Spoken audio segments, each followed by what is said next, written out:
नमो अरिहन्ताणम् नमो सिद्धाणम् नमो आयरीयाणम् नमो वज्रायाणम् नमो लोये सौवसाहूणम् मोक्षमार्गस्य नेतारम् वेत्तारम् कर्म भूभृताम् ज्ञातारम् विश्वतत्त्वानाम् वंदे तत्गुणलब्धये। 1008 श्री मूलनायक आदिनाथ भगवान की जय। द्वासांग जिनवाणी माता की जय। आचार्य श्रेष्ठ आचार्य गुरुवर श्री 108 पूज्यपाद स्वामी महाराज की जय। आचार्य श्रेष्ठ आचार्य गुरुवर श्री 108 विद्यासागर जी महाराज की जय। जगत पूज्य निर्यापक श्रमण मुनि पुंगव श्री 108 सुधा सागर जी महाराज की जय। समस्त मुनि संघ की जय। आलोक मोदी स्वाध्याय सुधा यूट्यूब चैनल पर आप सभी दर्शकों का एक बार पुनः हार्दिक स्वागत, हार्दिक अभिनंदन। पूज्यवर आचार्य पूज्यपाद स्वामी जी द्वारा विरचित इस सर्वार सिद्धि ग्रंथराज की स्वाध्याय श्रृंखला में हम सभी प्रथम, द्वितीय, तृतीय, चतुर्थ और पंचम ऐसे 5 अध्याय का स्वाध्याय करने के बाद अब 6वें अध्याय का स्वाध्याय कर रहे हैं। पूर्व कक्षा में हमने 6वें अध्याय का स्वाध्याय प्रारंभ किया था, जिसमें मुख्य रूप से आश्रव तत्व की व्याख्या की गई है। आश्रव किसे कहते हैं, कर्मों का आश्रव किन किन कारणों से या किन किन आत्म परिणामों से होता है, इसकी विस्तृत व्याख्या इस अध्याय में हम सभी को पढ़ने को मिलेगी। पूर्व कक्षा में हमने आश्रव की परिभाषा देखी थी, जिसमें इन्होंने बताया था कि काय, वचन और मन इन तीनों की जो क्रिया होती है उसे योग कहते हैं और योग ही आश्रव होता है। योग को आश्रव से अलग नहीं किया, योग को कारण और आश्रव को कार्य इस रूप से इन्होंने स्वीकार नहीं किया। इन्होंने कहा वह योग ही आश्रव है, ऐसा इधर इन्होंने कहा है। योग की परिभाषा अपन ने पूर्व कक्षा में समझी थी, जिसमें इन्होंने कर्म प्रकृतियों के बारे में बताया था कि काय योग, वचन योग और मन योग, ये तीनों योग कौन कौन सी कर्म प्रकृतियों के उदय में प्राप्त होते हैं और किन किन वर्गणाओं का आलम्बन लेने से इन तीनों योगों की क्रिया होती है।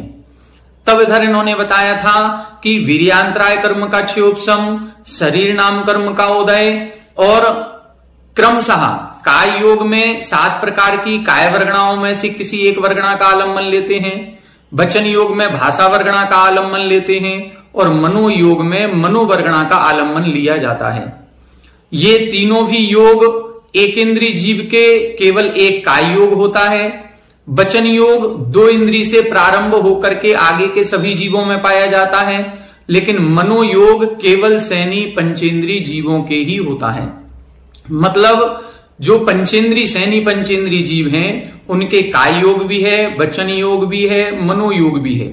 जो 2 इंद्रिय से लेकर के असैनी पंचेंद्रिय तक के जीव हैं उनके 2 योग होंगे, काय योग और वचन योग, और जो 1 इंद्रिय जीव हैं उनके मात्र काय योग होता है।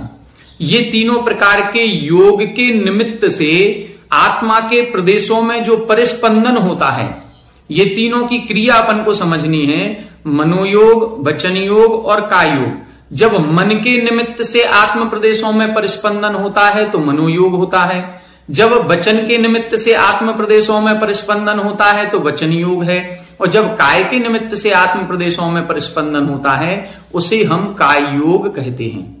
अब इसमें एक अपन को विशेष बात समझनी है कि जिस समय कोई मुनिराज हैं जिनको आहारक रिद्धि प्राप्त है और आहारक रिद्धि के साथ जब वो आहारक शरीर का निर्माण करते हैं, तब उस समय भले ही औदारिक शरीर उनके साथ है, औदारिक शरीर नाम कर्म का उदय भी है, लेकिन उस समय आहारक पुतला निकालते समय आहारक शरीर की जब रचना होती है या आहारक शरीर अभी अपने गंतव्य स्थान की ओर गया है, उस अंतर मुहूर्त के काल में आहारक शरीर नाम कर्म का उदय हो जाता है और उस समय केवल आहारक वर्गणाओं का ही ग्रहण होता है, ये औदारिक वर्गणाओं का ग्रहण नहीं होता है। ये अपन को समझना चाहिए। उस समय औदारिक इस शरीर के माध्यम से कर्मों का आश्रव नहीं होता है, उस समय जो आहारक पुतला निकला है उस आहारक कायोग के माध्यम से कर्मों का आश्रव होता है। अब प्रश्न उठता है कि जिस समय जो जैसे विष्णु कुमार मुनि थे और विष्णु कुमार मुनि ने विक्रिया रिद्धि के माध्यम से अपने शरीर को बड़ा किया और 700 मुनिराजों का उपसर्ग दूर किया, उस समय उनके कौन सा योग माना जाएगा? उस समय उनके काय योग में से जो 7 प्रकार की वर्गणाएं हैं, उन 7 प्रकार की वर्गणाओं में से कौन सी वर्गणा का आलंबन माना जाएगा? क्या उस समय वैक्रियक काय योग माने? नहीं। आप सभी सोच रहे होंगे कि उस समय वैक्रियक काय योग होगा, लेकिन उस समय वैक्रियक काय योग नहीं है। क्यों नहीं है? इसलिए नहीं है क्योंकि उनके वैक्रियक शरीर नाम कर्म का उदय नहीं है। उस समय औदारिक शरीर नाम कर्म का उदय है, और औदारिक शरीर नाम कर्म में ही जो औदारिक वर्गणाएं हमको मिल रही हैं, ये औदारिक शरीर प्राप्त हुआ है। इसी में विक्रिया रिद्धि के माध्यम से ये योग्यता या ये शक्ति प्राप्त हो जाती है कि इसी औदारिक शरीर की वर्गणाओं को हम छोटा बड़ा रूप बना सकते हैं। वैक्रियक शरीर नाम कर्म का उदय नहीं है। वैक्रियक शरीर नाम कर्म का उदय तो देव और नारकियों के होता है।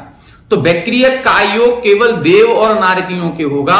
मनुष्यों के, त्रियंचों के विक्रिया रिद्धि के माध्यम से शरीर को बड़ा छोटा करने की शक्ति तो प्राप्त है, लेकिन उस समय वैक्रियक वर्गणाओं का आलंबन नहीं है, उस समय वैक्रियक वर्गणाओं का ग्रहण नहीं है, इसलिए वैक्रियक काय योग नहीं होगा। ये अपन को विशेष इसमें ध्यान रखना है। अब आज अपन आगे के सूत्रों को देखेंगे जिसमें ये बताएंगे कि वह जो आश्रव इन्होंने बताया है वह आश्रव कितने प्रकार का होता है। आइए देखें पेज नंबर 245 पर सूत्र नंबर 3 उत्थानिका 613। आह कर्म द्विविधम पुण्यम पापम च इति। इधर बता रहे हैं कि जो कर्म होते हैं वो कर्मों को 2 भागों में बांटा जाता है। कुछ कर्म ऐसे हैं जो पुण्य कर्म कहलाते हैं, कुछ कर्म ऐसे हैं जो पाप रूप होते हैं। हम जब 8 कर्मों में देखेंगे तो 8 कर्मों को 2 भागों में विभाजित किया जाता है, घातीय कर्म और अघातीय कर्म। घातीय कर्म वो होते हैं जो आत्मा के शुद्ध स्वरूप का घात करते हैं, अनुजीवी गुणों का घात करते हैं, ऐसे गुणों का घात करते हैं जिससे जीव का अस्तित्व ही खत्म हो जाए। तो ऐसे गुणों का घात करने वाले जो कर्म होते हैं उन्हें हम घातीय कर्म कहते हैं। ये जो घातीय कर्म हैं ये पाप रूप ही होते हैं, ये पाप कर्म ही कहलाते हैं। घातीय कर्मों की 47 प्रकृतियां होती हैं। ज्ञानावरण की 5, दर्शनावरण की 9, मोहिनी की 28 और अंतराय की 5। ये घातीय कर्म पाप रूप ही होते हैं। अब बचे अपने 101 कर्म और बचे, कुल 148 प्रकृतियां होती हैं जिसमें से 47 पाप रूप हो गई। अब अपनी 101 प्रकृतियां और बची जो अघातीय कर्मों की हैं। वो जो अघातीय कर्मों की प्रकृतियां हैं उनमें कुछ प्रकृतियां पुण्य रूप होती हैं, कुछ प्रकृतियां पाप रूप होती हैं। जैसे वेदनी कर्म के 2 भेद, साता वेदनी, असाता वेदनी। तो असाता वेदनी पाप रूप है, साता वेदनी पुण्य रूप है। जैसे गोत्र कर्म के 2 भेद, उच्च गोत्र, नीच गोत्र। तो नीच गोत्र पाप रूप हो गया, उच्च गोत्र पुण्य रूप हो गया। जैसे आयु कर्म के 4 भेद, तो 4 भेदों में से नरक आयु पाप रूप है, त्रियंचायु, मनुष्यायु, देवायु ये पुण्य रूप है। इसी प्रकार नाम कर्म की 93 प्रकृतियां होती हैं। उन 93 प्रकृतियों में से कुछ पाप रूप होती हैं, कुछ पुण्य रूप होती हैं। कुल मिलाकर के जो 148 कर्म प्रकृतियां हैं उनमें जब हम भेद प्रभेद पुण्य और पाप का करते हैं तो 100 प्रकृतियां पाप रूप होती हैं और 68 प्रकृतियां पुण्य रूप होती हैं। अब ये तो 168 हो गई, होती हैं 148, तो फिर ये कैसे भेद हो गया? 100 पाप रूप हैं, 68 पुण्य रूप हैं। ये 20 प्रकृतियां ऐसी बढ़ जाती हैं कि स्पर्श, रस, गंध और वर्ण, ये जो 4 प्रकृतियां होती हैं इनके जो 20 उत्तर भेद होते हैं, ये 20 प्रकृतियां पुण्य रूप भी होती हैं और पाप रूप भी होती हैं। इसलिए इन 20 प्रकृतियों का ग्रहण दोनों के साथ हो जाता है। ये पुण्य में भी गिनी जाएंगी और पाप में भी गिनी जाएंगी, इसलिए 20 बढ़ जाती हैं, कुल 168 हो गई। 168 में 100 प्रकृतियां पाप रूप और 68 प्रकृतियां पुण्य रूप होती हैं। अब इधर ये बता रहे हैं कि कर्म द्विविधम पुण्यम पापम चैति। कर्म 2 प्रकार का, पुण्य प्रकृति रूप और पाप प्रकृति रूप। तस्य किम अविशेषेण योग आश्रव हेतु आहोस्वित अस्ति कश्चित प्रति विशेष इत्यत्र उच्यते। अब यहां बता रहे हैं तस्य किम अविशेषेण। अविशेषेण का मतलब बिना किसी विशेषता के, सामान्य से जो हमारा काय योग, वचन योग, मन योग हो रहा है, क्या कोई भी काय योग, वचन योग, मन योग हम करें तो क्या पुण्य प्रकृतियों और पाप प्रकृति दोनों ही सामान्य से बंधती हैं, दोनों का ही सामान्य से आश्रय होता है, या कोई इसमें विशेषता पाई जाती है? तो उसका इधर विशेषता का कथन कर रहे हैं कि हाँ, उसमें विशेषता होती है। ऐसे ही नहीं है कि कोई भी क्रिया करो पुण्य प्रकृति भी बन जाए और कोई भी क्रिया करो पाप प्रकृति भी बन जाए, नहीं, इसमें कुछ विशेषता होती है। वो विशेषता क्या है वो इधर बता रहे हैं। शुभः पुण्यस्या शुभः पापस्य, शुभः पुण्यस्या शुभः पापस्य। यहां बता रहे हैं कि शुभः पुण्यस्य, शुभ योग के द्वारा पुण्यस्य यानी पुण्य प्रकृतियों का आश्रय होता है, और अशुभः पापस्य, जो अशुभ योग होगा वो पाप प्रकृतियों के आश्रय में कारण बनेगा। अब मन योग, वचन योग और काय योग, जो 3 योग बताए थे, इन योग को भी 2 भागों में बांट दिया, शुभ योग और अशुभ योग। शुभ योग से पुण्य प्रकृतियां बनती हैं और अशुभ योग से पाप प्रकृतियां बनती हैं। ये अपन को समझना चाहिए। देखें शुभ योग क्या है और अशुभ योग क्या है। 614 कहा शुभो योग को वा अशुभ। ये शुभ योग क्या है और अशुभ योग क्या कहलाता है। देखें प्राणातिपात, अदत्तादान, मैथुनादि ही अशुभ काय योग। अशुभ काय योग किसे कहेंगे? प्राणातिपात, ऐसी शरीर की क्रियाएं जिनसे प्राणातिपात, प्राणों का अतिपात होता है, प्राणों का घात होता है, अर्थात हिंसा होती है। यदि हम चल रहे हैं, उठ रहे हैं, बैठ रहे हैं, कोई भी क्रिया शरीर के माध्यम से कर रहे हैं और उसमें यदि किन्हीं जीवों की हिंसा हो रही है तो फिर वो अशुभ काय योग कहलाएगा। दूसरा अदत्ता दान। अदत्त दान का मतलब है बिना दी हुई वस्तु को ग्रहण करना। यदि हम किसी व्यक्ति की कोई भी भूली हुई, रखी हुई कोई वस्तु है पड़ी हुई, उसको हम बिना दिए हुए ग्रहण कर रहे हैं, अपने हाथों से उठा रहे हैं, ले जा रहे हैं, अपने बैग आदि में छुपा के रख रहे हैं, तो फिर उस समय जो हमारी काय की क्रिया हो रही है वो भी अशुभ काय योग कहलाएगा। और मैथुन आदि ही, और जो अब्रह्म का सेवन किया जाता है, मैथुन आदि क्रियाएं होती हैं, ये भी अशुभ काय योग के अंतर्गत आएगा। कुल मिलाकर के जो 5 पाप हैं, उन 5 पापों में जो काय की प्रवृत्ति होती है वो सभी की सभी अशुभ काय योग के अंतर्गत आएगी। अशुभ वचन योग क्या है?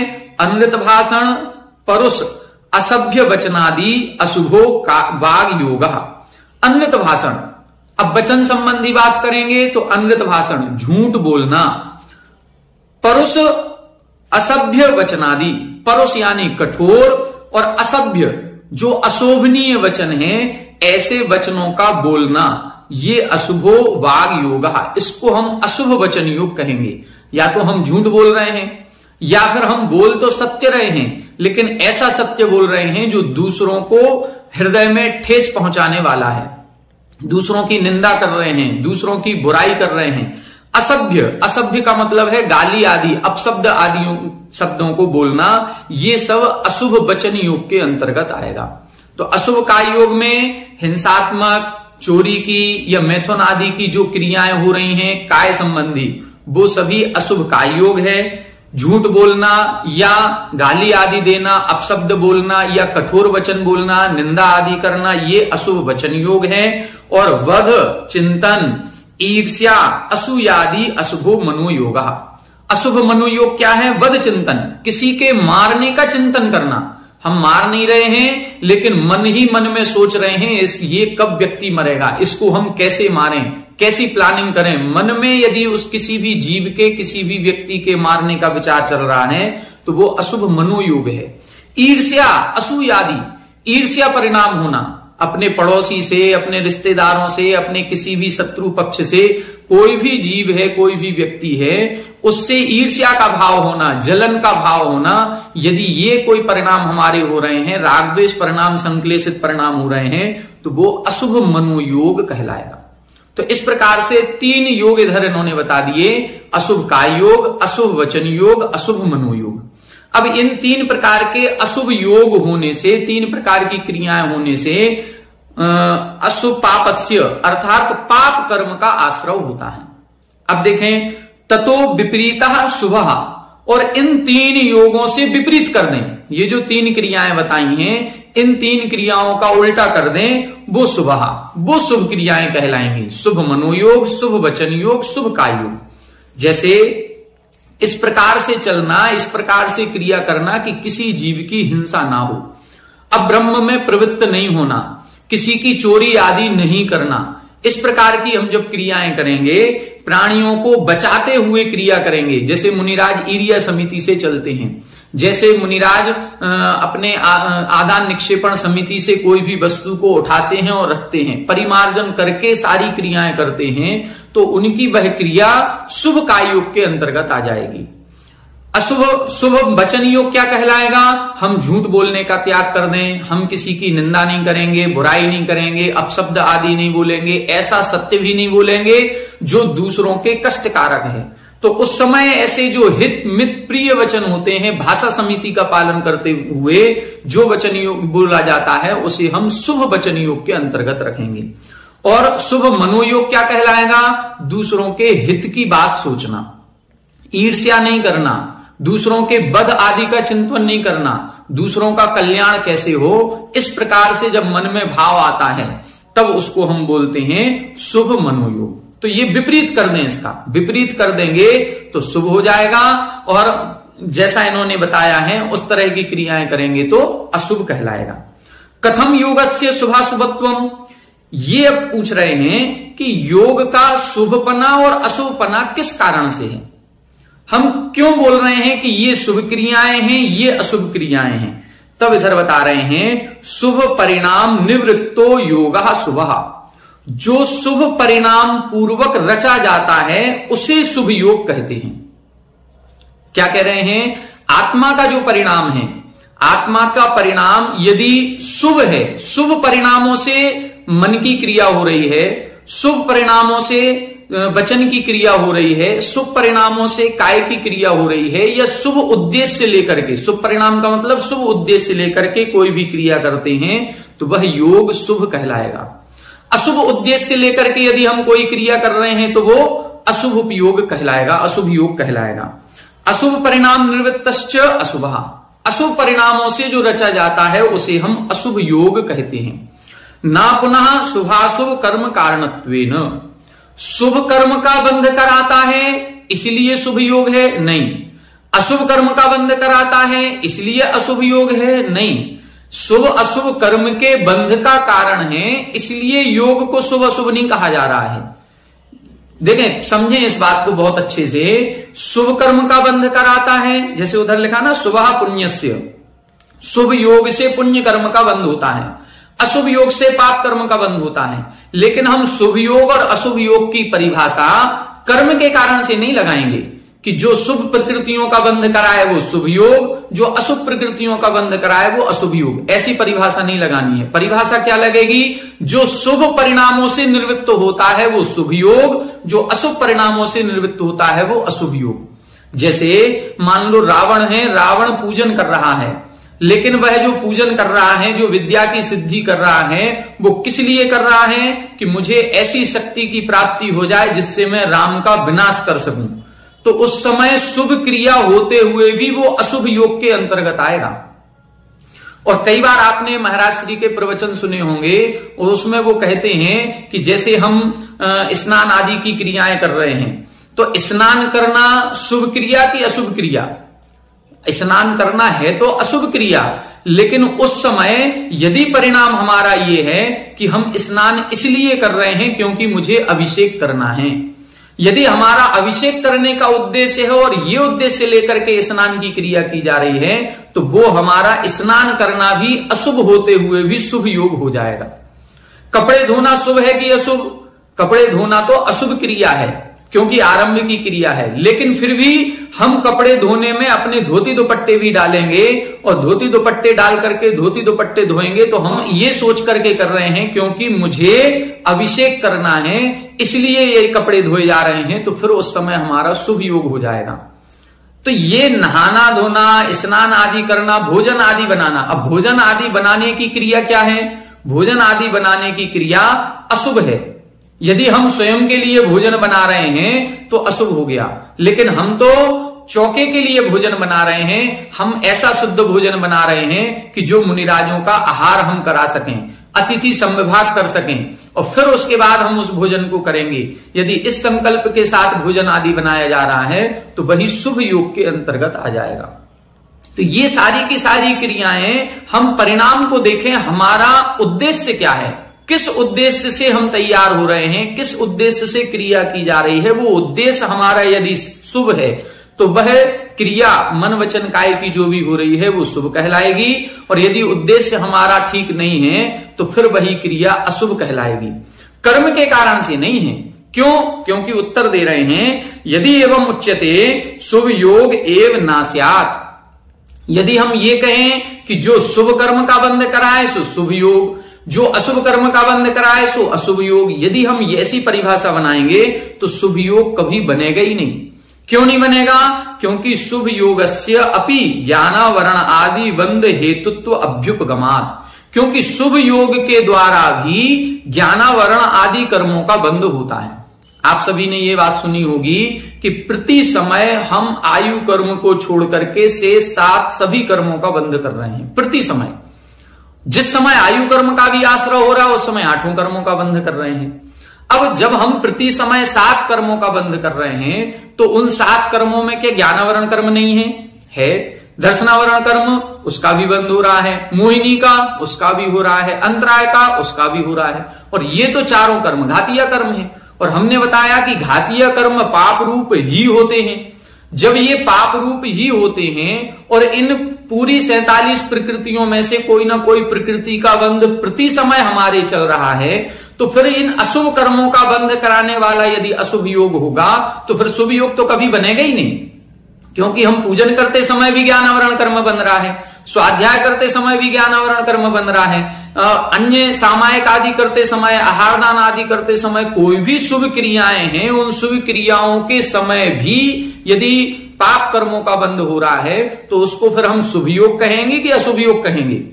इसीलिए इधर उन्होंने कहा कि शुभ कर्मों के बंध का कारण है इसलिए शुभ योग नहीं है, अशुभ कर्मों के बंध का कारण है इसलिए अशुभ योग नहीं है, बल्कि हमारे परिणामों की निवृत्ति, मतलब हमारे परिणाम कैसे हैं, हमारा उद्देश्य क्या है। हमारा उद्देश्य यदि हिंसात्मक प्रयोजन को लेकर के कोई शुभ क्रिया भी की जा रही है तो वो अशुभ योग कहलाएगा।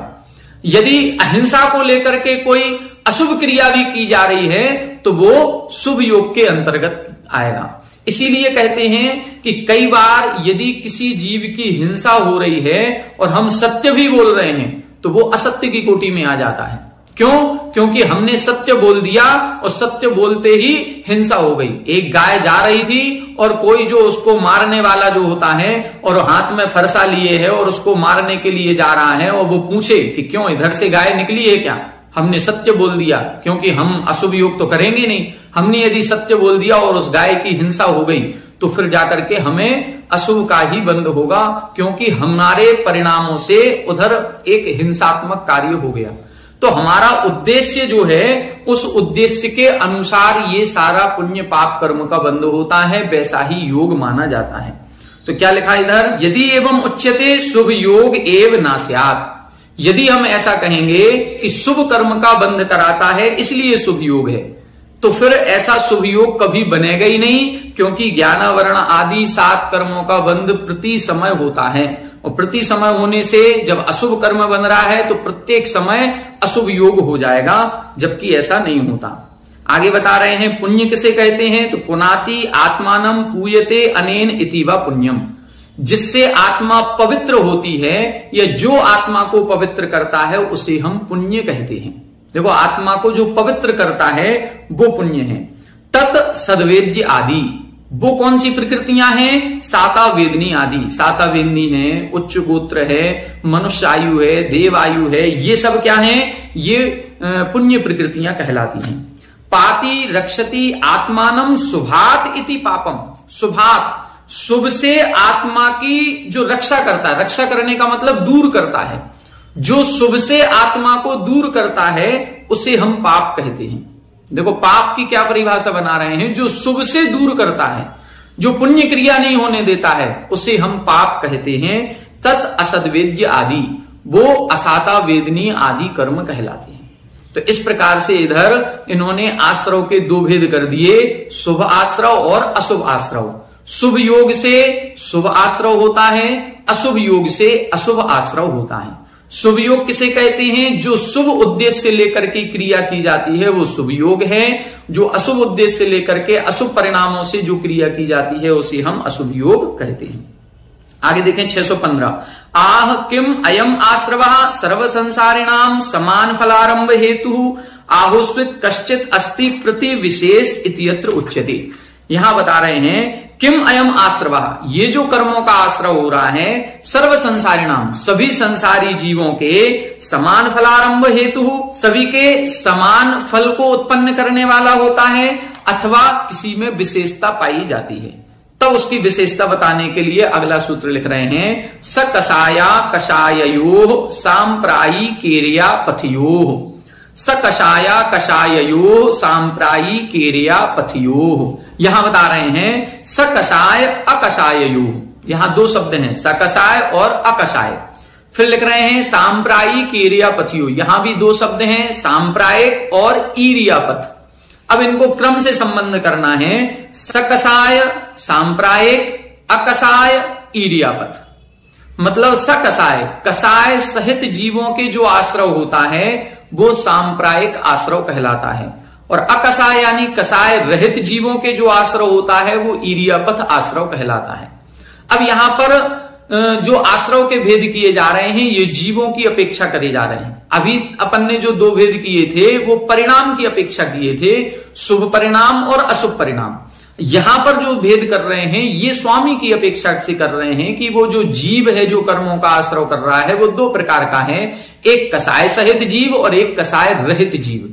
जो क्रोध मान माया लोभ ये कसाय हैं, इन कसायों का उदय 10वें गुण स्थान तक होता है। तो 10वें गुण स्थान तक के जीव कसाय सहित कहलाते हैं।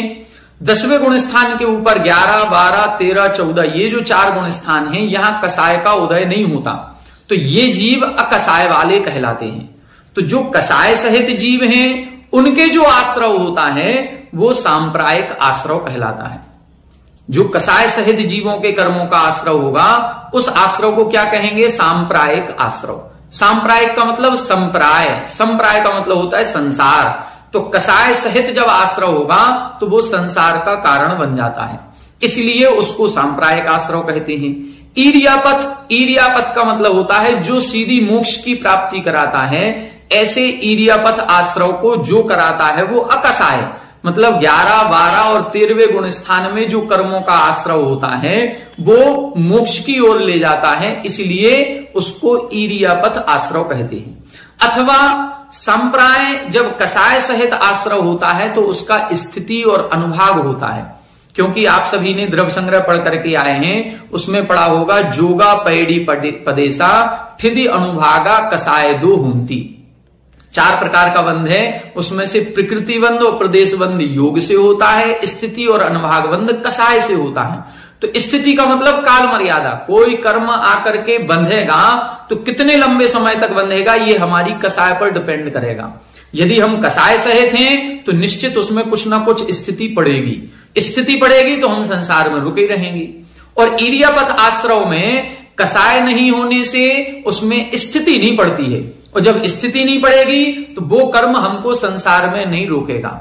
इसीलिए ईरियापथ आश्रव जो होता है उस समय कर्मों का आश्रव तो होता है, लेकिन जिस समय आश्रव है उसी समय बंध है और उसी समय उसकी निर्जरा हो जाती है। ईरण धातु गत्यर्थक होती है, मतलब जिस समय आया उसी समय चला गया, इसलिए उसको ईरियापथ आश्रव कहते हैं। 11वें, 12वें और 13वें गुण स्थान में मात्र एक कर्म प्रकृति का बंध होता है, साता वेदनी का।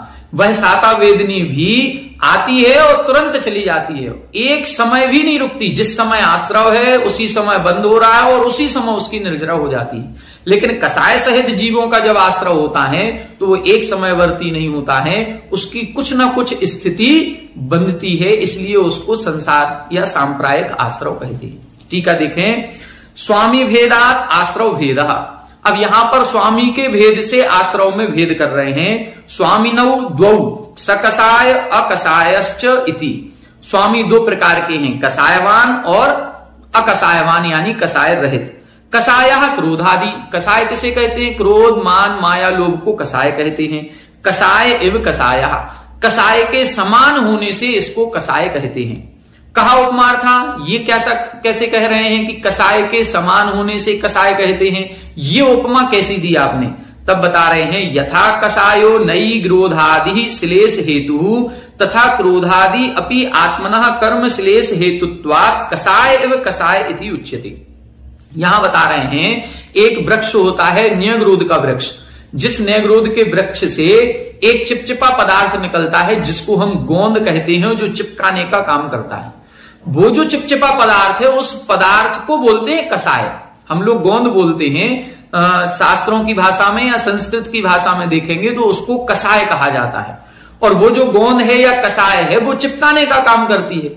इसी तरह से यहां पर जो आत्मा के ऐसे परिणाम जो कर्म से चिपकाने का काम करते हैं, इसीलिए उसको कसाय कहा जाता है। ये क्रोध, मान, माया, लोभ ये आत्मा के परिणाम हैं और इन परिणामों से कर्म आत्मा से चिपकते हैं, इसलिए ये परिणाम उस चिपकाने में हेतु हैं। इसलिए कसाय इव कसायः, उस गोंद के समान होने से इन परिणामों को भी कसाय कहते हैं। ये इन्होंने उपमा दी है।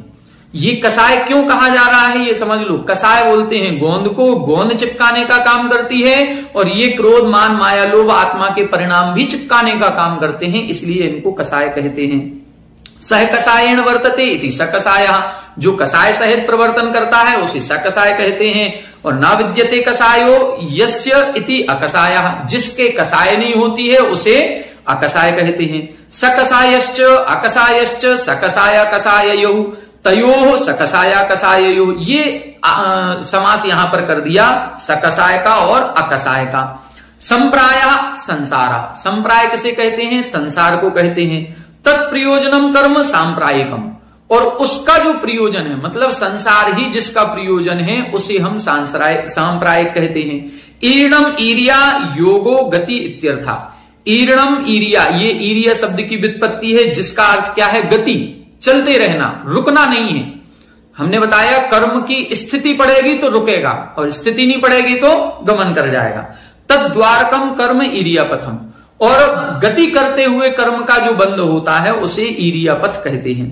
सांप्रायिकम च ईरियापथम च सांप्रायिक ईरियापथी। सांप्रायिक और ईरियापथ इन दोनों शब्दों का समास कर दिया तो सांप्रायिक ईरियापथे ये शब्द बन गया। तयोः सांप्रायिक ईरियापथियो, इन दोनों का तयो शब्द से जब समास किया तो ये शब्द बन गया। यथा संख्यम अभिसंबंधः सकसायस्य आत्मनो मिथ्या दृष्टियादेः सांप्रायिकस्य कर्मणः आश्रवो भवति। यथा संख्यम अभिसंबंधः, क्रम से इनका संबंध करना है। सकसायस्य आत्मनो, कसाय सहित आत्मा के, कौन सी आत्मा? मिथ्या दृष्टि आदि, मिथ्या दृष्टि से प्रारंभ करेंगे, प्रथम गुण स्थान से प्रारंभ करके सांप्रायिकस्य कर्मण आश्रवो भवति, 10वें गुण स्थान तक सांप्रायिक कर्म का आश्रव होता है, अर्थात संसार के कारण बनता है, ऐसे कर्मों का आश्रव होता है। और अकसायस्य उपशांत कसाय आदि, और अकसायस्य कसाय रहित जीव, कौन? उपशांत कसाय आदि, 11वें गुण स्थान से प्रारंभ करेंगे तो ऐसे जीवों के ईरियापथस्य कर्मणः आश्रव भवति, ऐसे जीवों के ईरियापथ कर्मों का आश्रव होता है। कुल मिलाकर के जो प्रथम गुण स्थान से 10वें गुण स्थान तक के जीव हैं, जो कसाय सहित हैं, उनके जो आश्रव होगा वो उनकी स्थिति बनेगी, वो संसार में रुकेंगे, वह आश्रव संसार का कारण बनेगा। और जो 11वें, 12वें और 13वें गुण स्थान में कर्मों का आश्रव होता है वह ईरियापथ अर्थात रुकता नहीं है, वो मोक्ष का कारण बनता है, संसार का कारण नहीं बनता है, इसलिए उसे ईरियापथ आश्रव कहते हैं। 13वें गुण स्थान तक ही कर्मों का आश्रव है, 14वें गुण स्थान में नहीं होता है, क्योंकि योग नहीं पाया जाता है, संयोग अवस्था 13वें गुण स्थान तक होती। तो आज की कक्षा में हमने आश्रव की अपेक्षा से भेद समझे कि 2 प्रकार का आश्रव है, शुभ आश्रव, अशुभ आश्रव, सांप्रायिक आश्रव और ईरियापथ आश्रव। आज की कक्षा में इतना ही, आगे की कक्षा में और इसका विस्तार अपन सभी पढ़ेंगे। आप सभी हमारे साथ बने रहें। सभी को जय जिनेन्द्र।